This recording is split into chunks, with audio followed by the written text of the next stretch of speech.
Ed here with the Digital Digest, and today I wanted to share my full review, the digitally digested segment, for the Microsoft Surface Duo. Now at $1,400 or $1,500 US, depending on whether you go with the 128 or 256 gig capacity on this smartphone from Microsoft, it is a very expensive device, and it is very cool. There's no question about it. I mean, fit and finish, I've covered this. Microsoft did a very nice job putting this together. I mean, in spite of the fact that it's, a plastic build, it still feels very solid. I have some concerns about the possibility of, flex. If you can actually fit this thing in your pocket and you by mistake put it in your back pocket and you sit on it, this is not something I normally talk about, but the reality is, with it being plastic and being so thin, which Microsoft deserves a lot of credit that they were able to make this so thin. I mean, literally only a little bit thicker than the actual Type-C port that it relies on for charging. I do worry that this thing could flex. But let's focus on, that's not really a knock on build quality, that's just part of what comes with really thin devices. Now, the two 5.6-inch OLEDs that it relies on are good, and I do really like the Courier style concept coming to life. I give Microsoft, again, credit where it is due, but the gestures out of the box are a nightmare.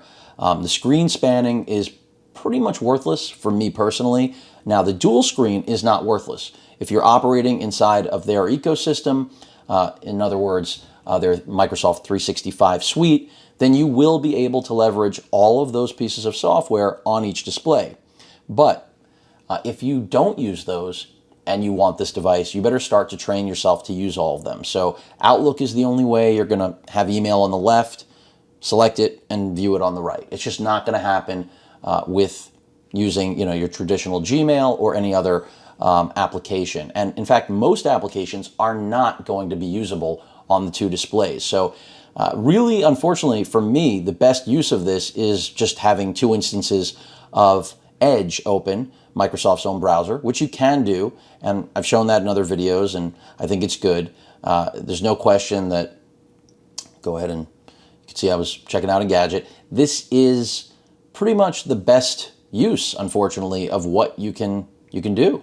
And you see over there, I've got the LG dual screen phones, and there's a reason I have that tab, and it's because forget that the Wing is coming out, which is a strange device if there ever was one, but LG, with now it's multiple generations of dual screen. Granted, it's with a case attachment.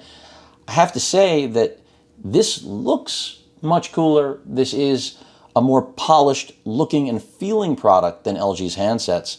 But at the end of the day, I can't make any argument that this is better. Because even though Microsoft has optimized their own suite of software, we won't have true support for dual screen like this device pushes until Android 11 is official. And a lot of you have said to me, well, Android 11 is right around the corner. Do you think that'll bring this into its own? Yeah, maybe it will. But should you be beta testing that and waiting for Android 11? No, Microsoft should have done the right thing and waited for Android 11. And then when it comes to the actual hardware, also nothing to get excited about. I mean, we knew this at the beginning. You're talking about a Snapdragon 855 that was flagship last year when they actually announced it at their keynote, and 6 gigs of RAM, which for a multitasking device, I'm sorry, I'm not saying that this has been a slug. It's fine, it's competent, but it's not good enough in a world where 12 gigs has been in the Note line of phones now for 2 generations? Yeah, the Note 10 Plus sported 12 gigs, and then of course now the Note 20 Ultra also sporting 12 gigs. I just cannot see a premium, one-of-a-kind device like this, if we're going to give it that, that is going to only have 6 gigs of RAM when multitasking is its core selling point. And that is its core selling point. Now, the hinge is cool, but, these screens are tiny. And I don't see myself ever using the tent mode. I like the flex on Samsung's phones, so I'm the flex mode with the foldables. So there's no way I'm going to tell you I don't think this is good to have. It absolutely is. But you're basically looking at, two, I said this in a previous video, 2 iPad minis that were shrunken down, attached, and they even emulated the interface. And you're not going to hear any praise from me on that, because if If you follow my channel, you know what I think of Apple. Once revolutionary, now, morbidly, if I could speak English, evolutionary. So to go from revolutionary to evolutionary is not great. No, it's not. And they're following other manufacturers now. And Microsoft said to themselves, we're going to do the exact same thing, but introduce something that looks like we have our own identity. I often almost think they would have been better off launching a candy bar style phone with this same sort of look and feel, but actually with legitimate cameras, because the one camera that's on here is garbage. And then in addition to that, in order to ever use it, you're always going to have to open this thing up and flip it around. And God forbid you have anything that happens quickly, because you're never going to do that in time. And for everyone who tells me they're going to keep it open permanently like this, I challenge you to do that, because the reality is the beauty of having a foldable or a clamshell in this case is that you can close it up and not worry. To have it in this capacity in your pocket all the time, yeah, you can put screen protectors on this, but it's inevitable. Shit is going to happen. These are going to get scratched, and I wouldn't want to do it. Now, the software is buggy. It's not always buggy, but it's buggy most of the time. And that's another big letdown for Microsoft. If I could tell you, yeah, the hardware is dated, but the software is fine, then this really would just be for those of you out there that know this is what you've been waiting for. And look, that's completely realistic. It's an incredibly cool device. But being that the software is not ready to go, even if the hardware, old but reliable, is there, it's not a complete package. Then take into account everything the phone is missing, which, yes, I could excuse a lot of it, just like with the Galaxy Z Fold. I can excuse no IP rating and no pen input, but to have no wireless charging, to have no 5G, even though I don't live in a 5G market, rubs me the wrong way, to have a battery that is fairly small. I mean, you're talking about a battery that's the same size as what's in my Z Flip. Remember, the Z Flip is tiny, tiny, tiny, tiny. And these are priced very similarly. The Z Flip even has more RAM at 8 gigs.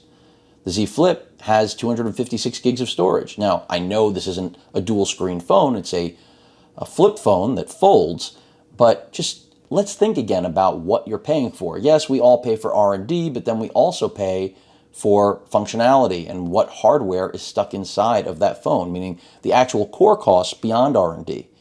And I just can't imagine spending the money on this device over this, even if the goal is to have a completely different experience, because at the end of the day, this is a pleasure to use and this is a nightmare. So keep that in mind. And I've been harsh on Microsoft for this, but that's because I hold them to a very high standard. I'm a PC user, have been for the majority of my life. I don't see that breaking in any way. Granted, we're all going to likely shift to ARM over Intel in the near future.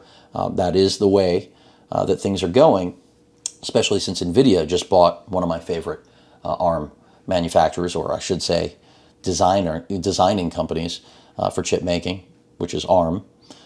Used to be out of the UK. The whole point is, it's been owned by SoftBank now for years, this device is a good first step, but it's a first step no one should have taken or should take, in my opinion. And that doesn't mean you can't go out and buy it.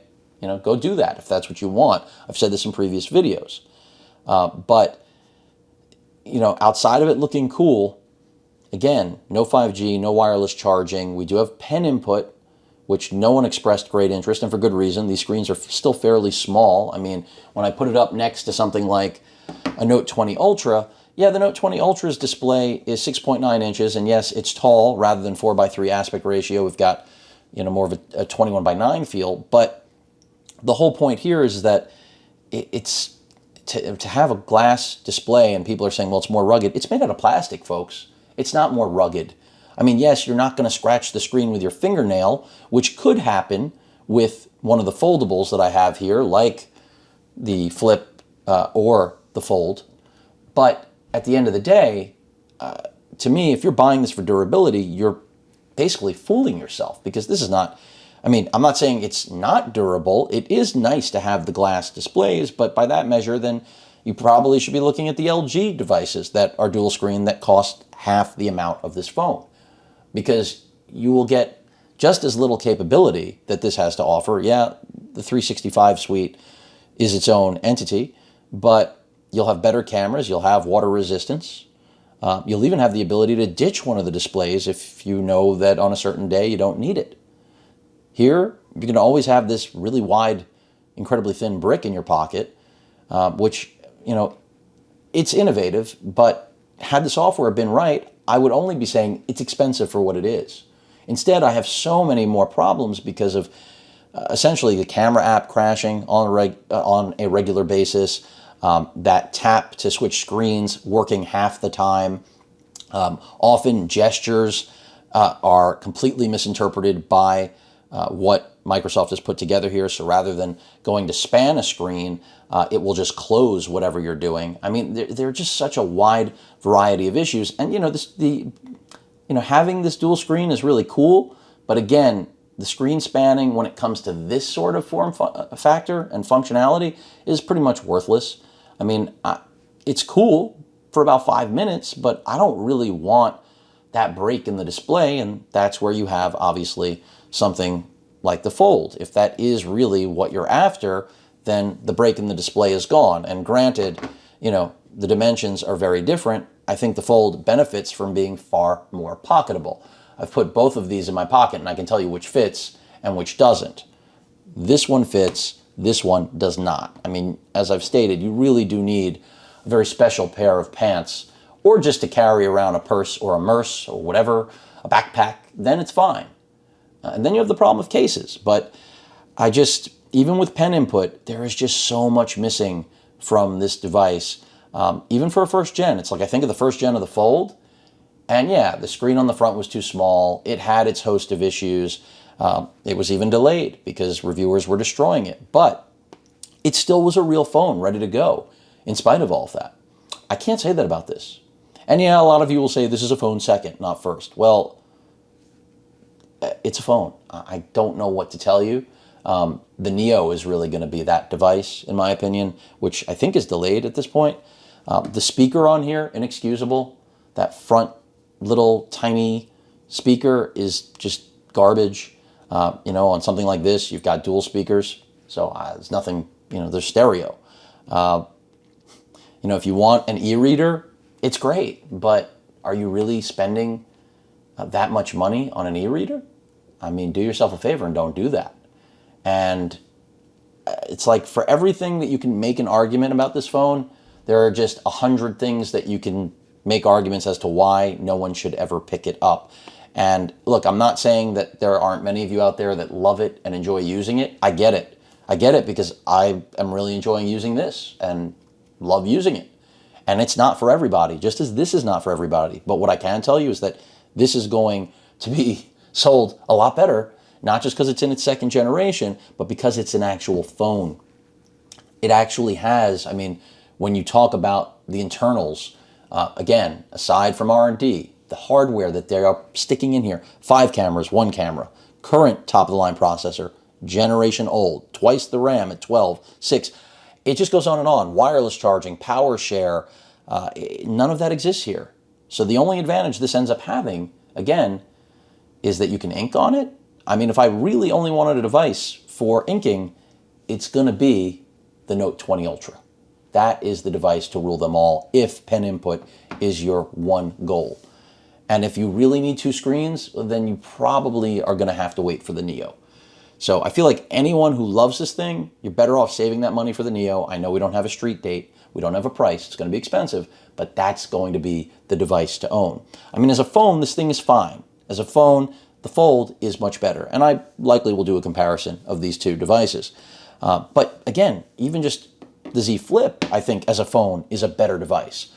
Do I think it can be compared one-to-one? No, because this doesn't have 2 5.6-inch displays. It has one 6.7-inch display, but that's still pretty damn good. And from a pocketability standpoint, it's realistic. At any rate, really nice hardware. Microsoft, go back to the drawing board, get it right. I know you can do it. You've got the money. Your company's worth over $1 trillion. Let's make it happen. And hopefully they will. We'll get a bigger battery, better processor, more RAM, better cameras, plural, and overall a better product once software is ready to actually do its job. Any questions or comments, please feel free to post them. Hit that like button. And as usual, please feel free to subscribe. Stay safe. Later.